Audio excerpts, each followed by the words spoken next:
Selamat sore, Ibu. Ya, Mohon maaf ya, Ibu, udah mengganggu waktu Ibu sebelumnya. Ibu, ya, dengaran nggak, Bu? dengar, kedengeran. Mohon maaf ya, Ibu, sebelumnya udah mengganggu waktu Ibu. Ya, ada apa-apa. Buka ya, Bu. Assalamualaikum warahmatullahi wabarakatuh. Waalaikumsalam. Waalaikumsalam warahmatullahi wabarakatuh. Sebelumnya, perkenalkan nama saya Sylvia Ridina Putri dari Prodi Kebidanan tingkat 1 yang pada hari ini akan memoderatori wawancara pada mata kuliah konsep kebidanan terkait dengan bidan sebagai pendidik.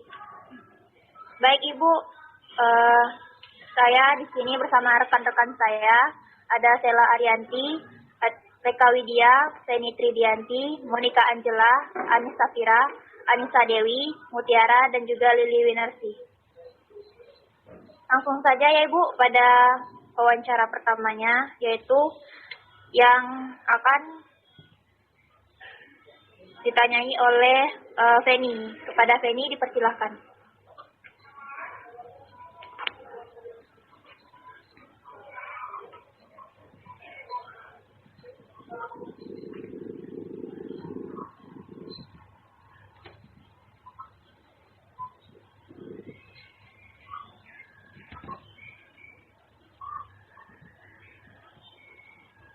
Feni?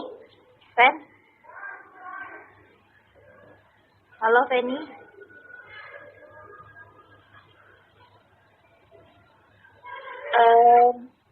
Sil, yang pertanyaan pertama itu tanya Sela Sil. Ya, selamat Bu. Pertanyaan pertama dari Sela Arianti. Bu.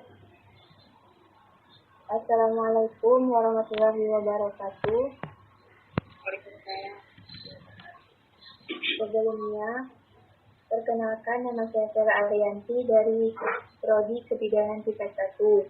Di sini saya ingin bertanya kepada Ibu sebagai bidan yang bekerja di Poltekkes Kemenkes Pangkal Pinang. Wewenang apa saja yang Ibu miliki dan telah Ibu jalani sekarang? Terima kasih Bu, itu pertanyaan dari saya. Wassalamualaikum warahmatullahi wabarakatuh. Waalaikumsalam warahmatullahi wabarakatuh. Wewenang ini dalam kaitannya sebagai dosen ya.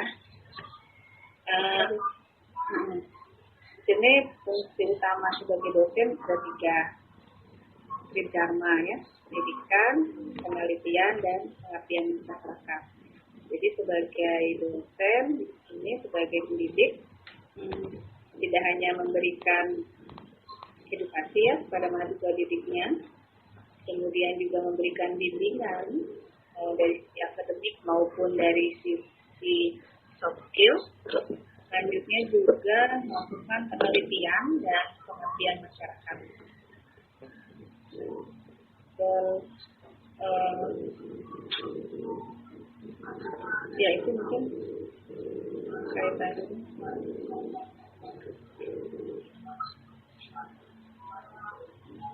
Ada lagi? Terima kasih Bu untuk pertanyaan nomor 1-nya. Selanjutnya untuk nomor 2 yaitu yang akan ditanyakan oleh Feni. Kepada Feni dipersilahkan. Baiklah, sebelumnya Assalamualaikum warahmatullahi wabarakatuh. Waalaikumsalam warahmatullahi Perkenalkan, wabarakatuh. nama saya Feni. Izin bertanya Ibu, apakah Ibu telah melaksanakan semua peran sebagai bidan seperti pelaksanaan, pendidikan, pengelolaan, dan penelitian? Dan dapatkah dijelaskan satu persatu Ibu? Sebagai bidang pelaksana ya, karena sebagai bidang pelaksana saya tidak melaksanakan atau memberikan asuhan secara langsung kepada pasien, itu saya tidak melakukan sebagai bidang pelaksana. Kemudian sebagai bidan pendidik, saya memberikan edukasi kepada mahasiswa didik dengan memberikan bimbingan baik teori maupun praktik. Kemudian sebagai peneliti, saya melakukan penelitian, bidan sebagai peneliti, melakukan penelitian ilmiah. Kemudian bidan sebagai pengelola, di sini pengelola yang dimaksud bukan mengelola klinik ataupun tempat bersalin ya, atau kamar bersalin gitu ya, tapi di sini mengelola dari sisi manajerial di jurusan kebidanan ya. Jadi bidan pelaksana ini kalau kaitannya dengan memberikan memberikan asuhan langsung tidak, tapi mungkin pelaksanaan di sini adalah sebagai tugasnya sebagai dosen, bukan sebagai bidan.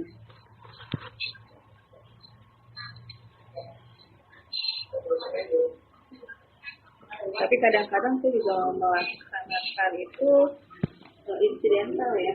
Insidental itu artinya pada saat saya melakukan bimbingan dengan mahasiswa di lahan, saya langsung memberikan masukan kepada pasien. Contohnya biasanya pada mereka ada tugas akhir, nanti mereka mengasuh ya, mahasiswa tingkat 3 mengasuh pasien mulai dari 17 sampai dengan IPA. Nah di situ kami mendampingi dan kami sebagai dosen juga melakukan asuhan secara langsung. Tentunya di situ dalam tujuan sekaligus memberikan bimbingan.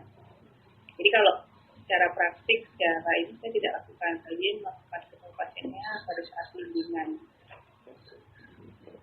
Lagi.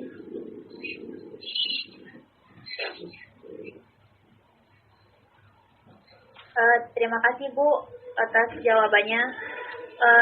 Saya ingin menanyakan mengenai apa saja kendala yang dirasakan sebagai seorang bidan di tengah kondisi COVID saat sekarang ini. Ya, jadi kalau di tengah kondisi COVID yang pertama adalah sistem pembelajaran itu berubah. Jadi awal semester genap yang lalu itu di awal pembelajaran kita masih menggunakan sesuai dengan apa yang kita rencanakan di awal PPM. Awal semester itu kan dari Januari. Sehingga kita sudah berproses selama sekitar 3 bulan. Jadi misalnya praktik, kemudian mengajar secara tatap muka itu sudah dilakukan selama 3 bulan. Nah, tetapi karena pandemi ini berlangsung mulai dari Maret ya, yang puncaknya dan kemudian dilakukan pemberlakuan untuk pembelajaran secara daring, tentunya itu memberikan dampak perubahan dari sisi metode pembelajaran ya, proses, kemudian bimbingan yang sedianya tatap muka gitu ya, itu juga berubah. Nah, sehingga metode-metode itu yang perlu disesuaikan dengan segera supaya hasil akhirnya tidak jauh berbeda dengan apa yang kita rencanakan di awal. Nah, untuk kendala yang lain adalah sampai dengan sekarang karena pandemi ini belum berakhir, mahasiswa ini kesulitan untuk melakukan praktik secara langsung di lapangan. Tentunya ini berakibat langsung pada mahasiswa tingkat 2 dan 3, di mana mereka seharusnya berada di lapangan untuk mendapatkan pengalaman langsung ya, pengalaman langsung. Tetapi karena kondisi demikian, kita lebih memprioritaskan kesehatan mahasiswa dan juga pasien ya, jangannya masih belum diberlakukan praktik secara langsung di lapangan. Itu kendalanya yang sekarang ada.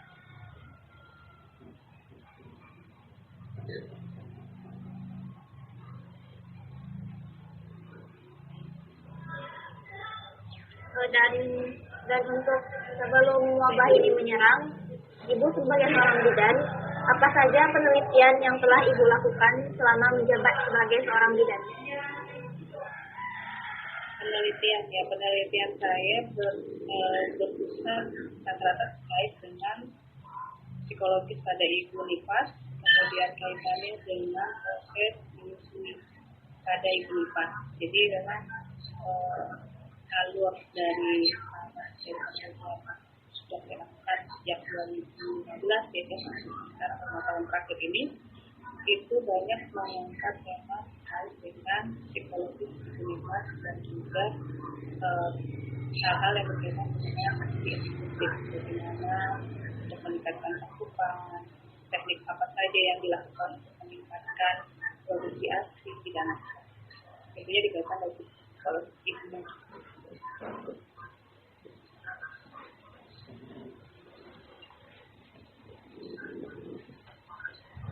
Ada lagi?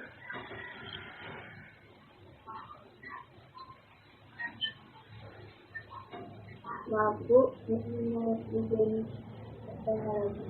mengenai penelitian yang telah Ibu lakukan, penelitian apa saja? Penelitian apa saja? Judulnya apa? Judulnya? Ya, yang ditanyakan Penelitian yang telah Ibu laksanakan. ya, judul-judulnya gitu ya. Judul penelitian ini tadi saya sudah jelaskan, penelitiannya terkait dengan faktor-faktor yang mempengaruhi cakupan eksekutif, analisis dari presiden sertifikasi, kemudian analisis penggunaan autogen training dalam peningkatan cakupan ASI, kemudian ada juga tentang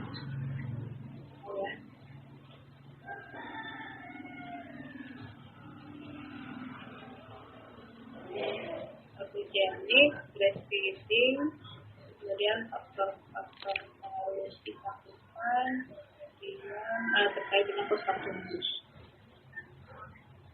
Antenatal terpadu yang mempengaruhi dan yang terpadu penonton kejadian.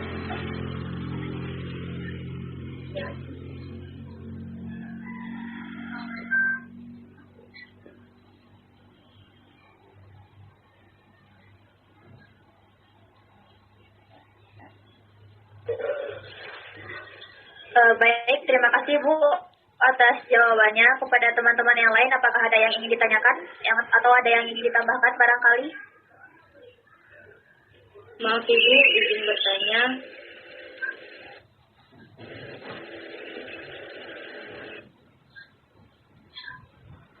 Ya, silakan.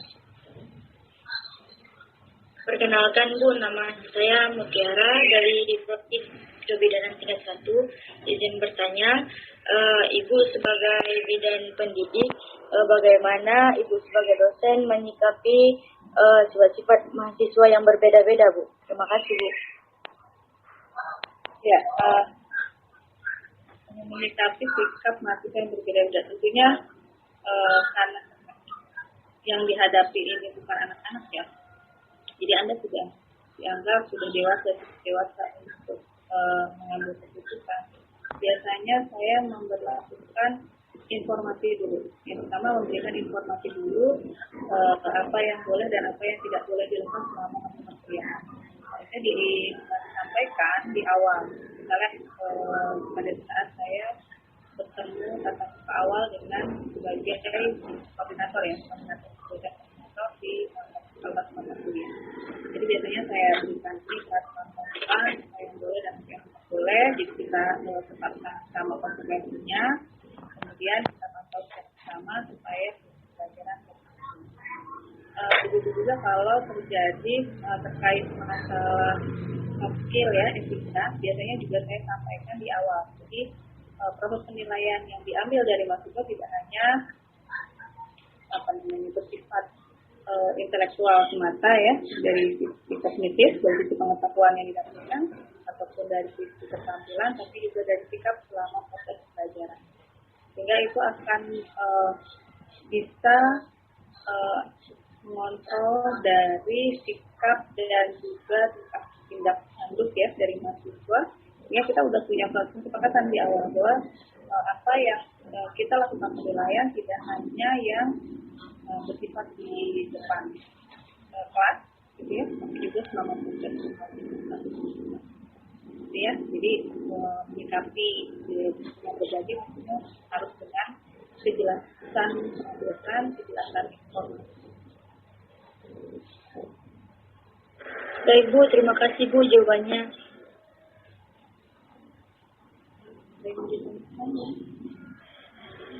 Bu, ingin bertanya Bu. Tadi kan Ibu bilang sebagai bidan di Poltekkes, wewenang yang telah Ibu jalani sebagai pendidikan, penelitian, dan pengabdian masyarakat. Pengabdian masyarakat seperti gimana? Seperti apa ya Bu? Dan masyarakat yang sudah dilakukan, contohnya di 2 tahun terakhir ini saya membentuk kelompok pendukung asing di desa Tanjung Gunung. Di situ memberikan edukasi kepada kader bagaimana caranya mengedukasi mendampingi ibu yang menyusui supaya mereka lebih memiliki memiliki kemampuan untuk melakukan pendidikan dan bisa pada akhirnya ya ada juga saya melakukan pengapas itu dengan mensosialisasikan kuesioner Prostatus, deteksi Prostatus itu di Surau. Jadi mengedukasi bidan dan juga kadernya bagaimana cara mendeteksi ibu-ibu Prostatus pada awal-awal proses nifas. Itu pengawasan itu. Memang semuanya seputar menyusui dan psikologi ibu, baik penelitian maupun Terima kasih jawabannya ya Bu. Ada lagi yang lain? Izin tanya Bu. Ya, Reka. Mohon izin Bu, perkenalkan nama saya Reka Widya dari Prodi Kebidanan tingkat 1. Di sini saya ingin bertanya Bu, menurut Ibu, bidan yang profesional itu seperti apa Bu? Bidan yang profesional ya.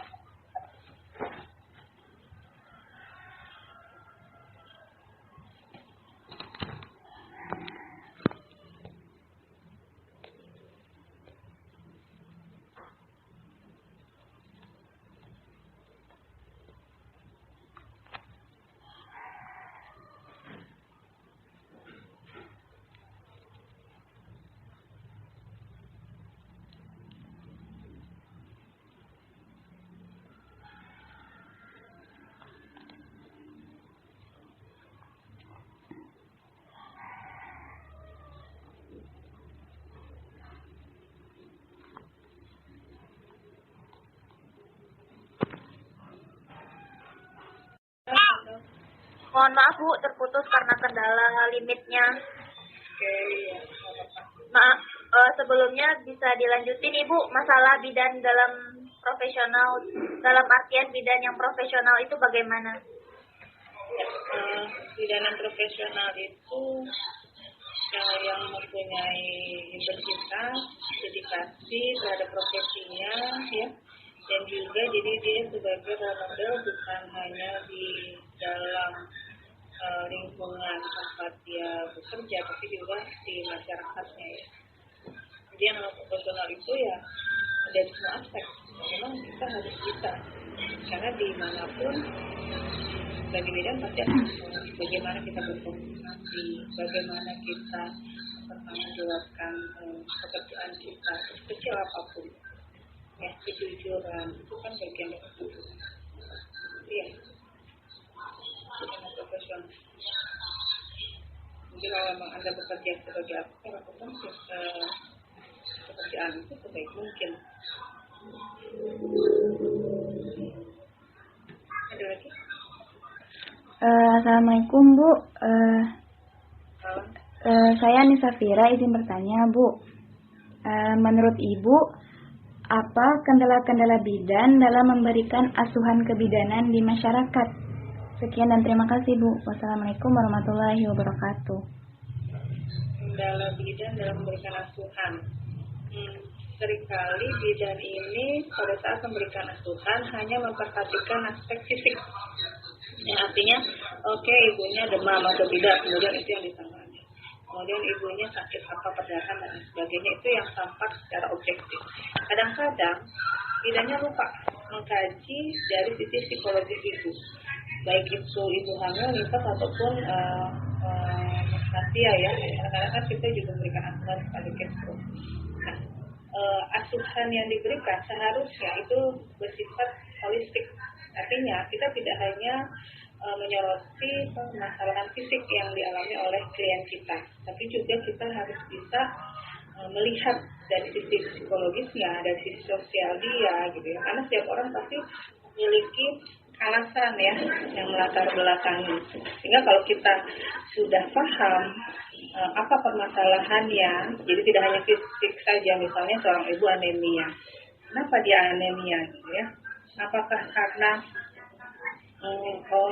tidak tahu konsumsi apa yang wajib ataupun yang baik buat diri dan bayi yang dikandungnya, atau mungkin dia sebenarnya karena dari sisi psikologis, siapa tahu dia punya permasalahan psikologis, sebenarnya dia bisa makan, dia mampu untuk membeli makan, tapi tadi dia terdistraksi dengan masalah sendiri sehingga dia abai dengan sudah kelar gitu, dia lebih kalau dia merasa mungkin depresi dan lain sebagainya, dia tidak lagi memperhatikan asupan konsumsi yang dia masukkan ya selama kehamilan, sehingga itu kan dengan sendirinya akan berakibat langsung ataupun tidak langsung pada proses kehamilan dan juga tumbuh kembang di bayi yang dikandungnya.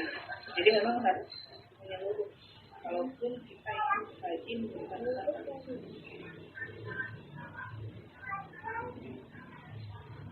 ada lagi. Baik Bu, terima kasih. Izin bertanya Bu, saya Monika Angela. Bagaimana suka duka yang Ibu rasakan selama ini sebagai bidan pendidik Bu? Terima kasih Bu.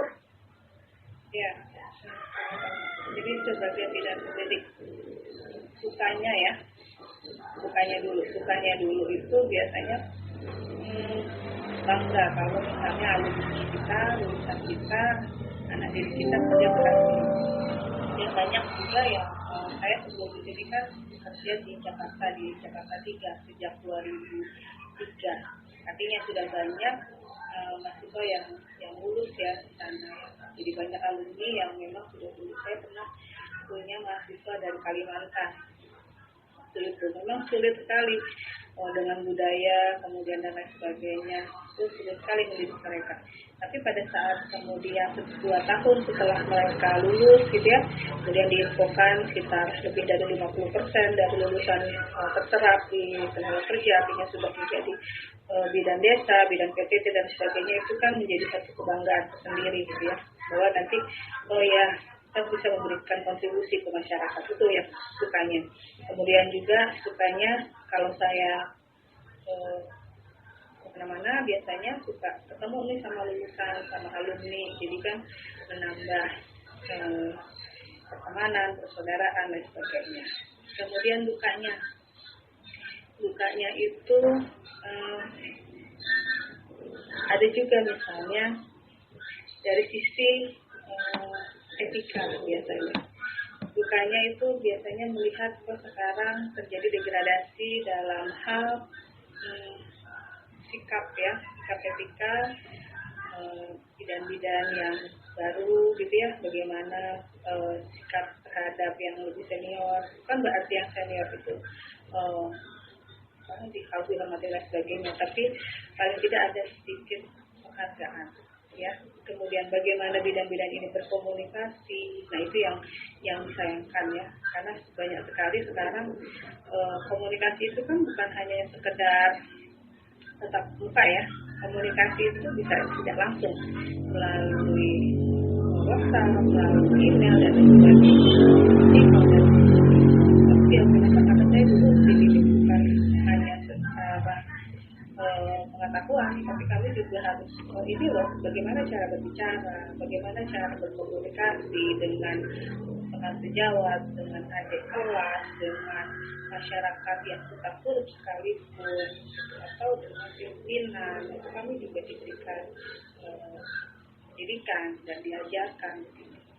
Dan kalau dulu karena kami sistemnya di asrama, mungkin itu menjadi lebih mudah ya untuk memformulasikan. Sementara sekarang ini asrama itu bukan menjadi satu hal yang prioritas, sehingga kita di waktu ketemunya sedikit. namanya dosen cuma memberikan informasi bisa didapat di mana saja. Tetapi soft skill itu yang sulit ya. Jadi sulitnya itu adalah soft skillnya. Pada saat kita ingin mendidik bidan, kita tidak bisa. Kenapa? Bukan tidak bisa. Tantangannya lebih berat. Kenapa? Karena mereka terpencar segala macam. Anda bayangkan berapa jam dia di kampus yang dia bertemu dengan beberapa orang. Ya. Kemudian dia melihat tidak ada satu tidak ada satu pembentukan karakter yang secara intens dilakukan di kampus sekarang ini ya. Saya melihat bukan cuma di sini tapi di Jakarta juga setelah 2010 itu sudah tidak banyak yang berasal. Nah, sementara asrama itu salah satu tempat untuk mendidik karakter dari bidan tersebut. Bagaimana disiplinnya, bagaimana pengen rasanya dia berada dalam satu tempat, nah itu bukannya. Apalagi kalau bukannya adalah misalnya ada bidan yang secara etika, secara nurani, yang dimana seharusnya seorang bidan itu sangat menjunjung tinggi nilai kemanusiaan, itu dengan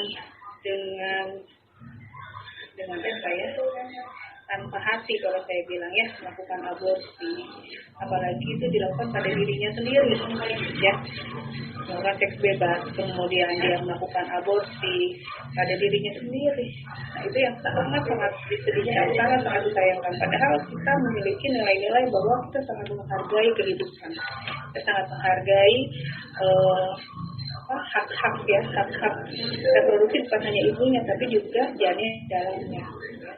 Bagaimana bisa dia memberikan asuhan ke orang lain pada dirinya sendiri saja dia sangat keji gitu ya, melakukan tindakan-tindakan yang tidak bermoral. Nah itu yang dukanya. Jadi seperti merasa gagal, seperti merasa kurang membimbing dan sebagainya. Jadi memang sistem yang memang harus kita bentuk.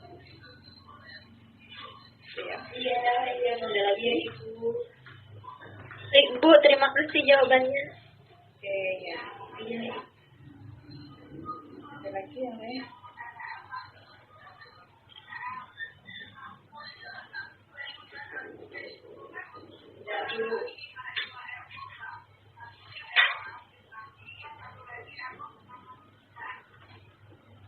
Untuk teman-teman yang lain, apakah ada yang ingin ditambahkan?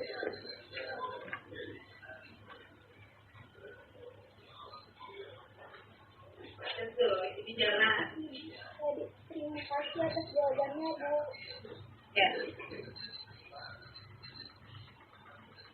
Jadi memang ya ingin mungkin kalau sudah tidak ada yang bertanya ya mungkin saya bisa titip pesan karena kalian adalah calon-calon bidan masa depan.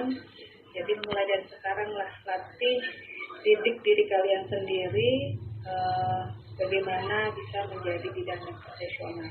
Artinya profesional itu bukan sekedar dari pengetahuan ataupun skill yang kalian dapatkan, tapi juga dari hati, dari etika, dari perilaku, segala aspek yang kalian lakukan itu akan dinilai oleh masyarakat. Karena nanti pada saat kalian bekerja di sana di masyarakat, masyarakat itu tidak akan melihat oh Bu Bidan ini dulu IP-nya berapa, oh Bu Bidan ini dia lulus nggak kehamilannya, oh lulus nggak mata kuliah ini, oh ada share nggak dan lain sebagainya. Tidak, tapi dia akan melihat bagaimana kita memberikan pelayanan ke masyarakat, bagaimana komunikasi kita di masyarakat, bagaimana kita dalam bekerja secara teamwork di masyarakat. Nah itu yang harus kalian latih kemudian belajar di pendidikan. Jadi jangan cuma fokus, bukan saya berarti bukan kalian tidak boleh fokuslah di pembelajaran, tapi juga harus mencari pengalaman dalam berorganisasi supaya kita nanti tidak kaget pada saat masyarakat kita mengenal berbagai macam karakter, kita bisa menjadi bekerja dalam teamwork dimanapun itu, siapapun itu kita bisa kerjasama dan kita bisa memberikan asuhan yang lebih baik di masyarakat. Ini itu pesan saya. Ya, jangan lupakan etika, karena itu menjadi nilai yang pertama sebelum tindakan yang lain. Ada lagi? Baik Ibu, terima kasih atas waktu luangnya pada hari ini dan juga terima kasih atas ilmu dan juga wawasan yang telah Ibu berikan kepada kami pada hari ini. Sebelum ditutup, kita foto bersama dulu ya Bu. Oke.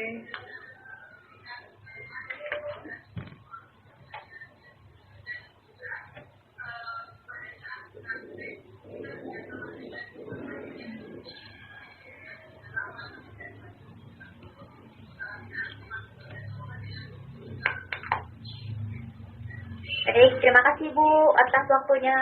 Kalau misalkan ada yang kata-kata kurang berkenan, kami mohon maaf Ibu. Saya sudahi. Wassalamualaikum warahmatullahi wabarakatuh. Waalaikumsalam warahmatullahi wabarakatuh. Bikin list ya. Ya Bu. Terima kasih.